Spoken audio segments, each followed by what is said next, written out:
जय हिंद प्यारे साथियों, स्वागत है आप सभी का उत्कर्ष एकेडमी खिलचीपुर के ऑनलाइन प्लेटफॉर्म में। सीआरपीएफ ट्रेड्समैन एग्जाम 2023 के लिए वेरी मोस्ट और इम्पोर्टेंट जीके एंड जीएस के क्वेश्चन इस वीडियो में हम लोग डिस्कस करने वाले हैं। बिल्कुल एग्जाम के अंदर आने की पूरी संभावना इन क्वेश्चन की है। ये सारे question previous year exam paper पर आधारित है, इसलिए एक भी क्वेश्चन को बिना स्किप किए पूरे वीडियो को ध्यानपूर्वक देखना है।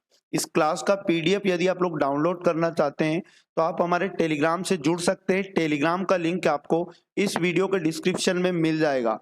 यदि आपने चैनल को सब्सक्राइब नहीं किया तो चैनल को सब्सक्राइब कर लें और बेल आइकन को ऑन कर लें, जिससे आपको सभी वीडियो का नोटिफिकेशन तुरंत मिल पाएगा। आज का पहला क्वेश्चन है, निम्नलिखित में से कौन भारत के वर्तमान शिक्षा मंत्री हैं? तो इसका राइट आंसर जो हो जाएगा धर्मेंद्र प्रधान। ऑप्शन नंबर 4 इसका करेक्ट आंसर हो जाएगा। भारत के वर्तमान में शिक्षा मंत्री धर्मेंद्र प्रधान है। यदि एग्जाम में पूछ ले भारत के पहले शिक्षा मंत्री कौन थे, तो अबुल कलाम आजाद आपको याद रखना है। अगला क्वेश्चन है, किस देश ने 2022 में पहला थॉमस कप जीता था? तो प्यारे साथियों, इसका राइट आंसर याद रखिएगा, भारत। भारत ने 2022 में पहला थॉमस कप का खिताब जीता था। ऑप्शन नंबर 2 इसका करेक्ट आंसर हो जाएगा। एग्जाम में यदि पूछ ले थॉमस कप का संबंध किस खेल से है, तो बैडमिंटन खेल से है थॉमस कप का संबंध। अगला क्वेश्चन है, निम्नलिखित में से किस वर्ष में भारतीय सेना ने गोवा को पुर्तगालियों से मुक्त कराया? तो गोवा को पुर्तगालियों से मुक्त कराने में भारतीय सेना का महत्वपूर्ण योगदान है। और याद रखिएगा 1961 में भारतीय सेना ने गोवा को पुर्तगालियों से मुक्त करवाया। ऑप्शन नंबर 1 इसका करेक्ट आंसर याद रखिएगा। 1959 ये जो डेट है ये भी इंपॉर्टेंट है। भारत में पंचायती राज व्यवस्था लागू की गई थी 1959 में।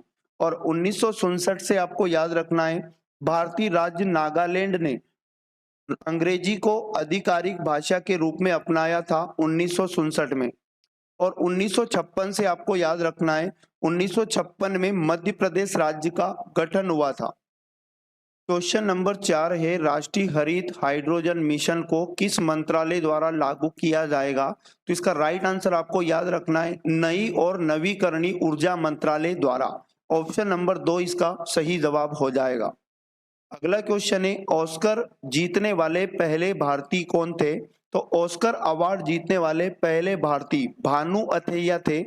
ऑप्शन नंबर 4 इस क्वेश्चन का सही जवाब है। और ऑस्कर को याद रखना अकादमी पुरस्कार के रूप में भी जाना जाता है। और पहला अकादमी पुरस्कार अगर एग्जाम में पूछ ले 1929 में कैलिफोर्निया में आयोजित किया गया था। क्वेश्चन नंबर 6 है, गरबा लोक नृत्य निम्नलिखित में से किस राज्य से संबंधित है? तो इसका राइट आंसर आपको याद रखना है, गुजरात। यानी कि गरबा लोक नृत्य गुजरात राज्य से संबंधित है। आपको मैं यहाँ पर कुछ लोक नृत्य रिवाइज करा देता हूँ। मध्य प्रदेश के लोक नृत्य आपको याद रखना है मटकी और जवारा। ओडिशा के लोक नृत्य को आपको याद रखना है दल खाई। राजस्थान के भी लोक नृत्य आपको याद रखना है घूमर। अगला क्वेश्चन है, प्रतिष्ठित एबेल पुरस्कार किस क्षेत्र में योगदान के लिए सम्मानित किया जाता है? तो प्रतिष्ठित एबेल पुरस्कार याद रखिएगा गणित के क्षेत्र में योगदान के लिए यह सम्मानित किया जाता है। अगला क्वेश्चन है, स्वराज पार्टी की स्थापना किसने की? तो याद रखिएगा स्वराज पार्टी की स्थापना CR दास और मोतीलाल नेहरू के द्वारा की गई थी। ऑप्शन नंबर 1 इसका करेक्ट आंसर हो जाएगा। इसकी डेट भी आपको याद रखना है, स्वराज पार्टी की स्थापना 1923 में की गई थी। ऑप्शन नंबर 1 इसका सही जवाब हो जाएगा। अगला क्वेश्चन है, जनगणना के आंकड़ों के अनुसार 2011 में भारत में जनसंख्या का घनत्व कितना था? जनगणना 2011 के अनुसार भारत का जो जनसंख्या घनत्व था 382 व्यक्ति प्रति वर्ग किलोमीटर। ऑप्शन नंबर 1 इसका करेक्ट आंसर हो जाएगा। अब भारत में जनसंख्या घनत्व सबसे अधिक किस राज्य का है? तो याद रखिएगा बिहार का जनसंख्या घनत्व सबसे अधिक था 1106 व्यक्ति प्रति वर्ग किलोमीटर।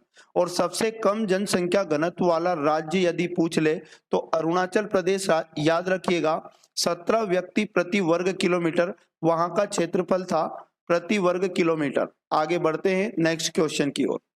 अगला क्वेश्चन है, निम्नलिखित में से कौन सी चोटी पश्चिमी घाट पहाड़ की सबसे ऊंची चोटी है? पश्चिमी घाट पहाड़ की सबसे ऊंची चोटी यदि एग्जाम में पूछ ले, अनाईमुडी याद रखिएगा। ऑप्शन नंबर 4 इस क्वेश्चन का करेक्ट आंसर हो जाएगा। और इसकी ऊंचाई, इस चोटी की ऊंचाई याद रखिएगा 2695 मीटर। 2695 मीटर ऊंचाई की ये चोटी है अनाईमुडी। और याद रखिएगा अनाईमुडी चोटी केरल में स्थित है। अनाईमुडी को दक्षिण भारत का एवरेस्ट भी कहा जाता है। अगला क्वेश्चन है, राज्यसभा के सदस्यों का कार्यकाल कितना होता है? तो राज्यसभा के सदस्यों का कार्यकाल 6 वर्ष का होता है। आपको मैं बता दूं, राज्यसभा का जो सभापति होते हैं वो भारत के उपराष्ट्रपति होते हैं। और राज्यसभा का गठन आपको याद रखना है 3 अप्रैल 1952 को राज्यसभा का गठन हुआ था। इतनी जानकारी इस क्वेश्चन से आप याद रखिएगा।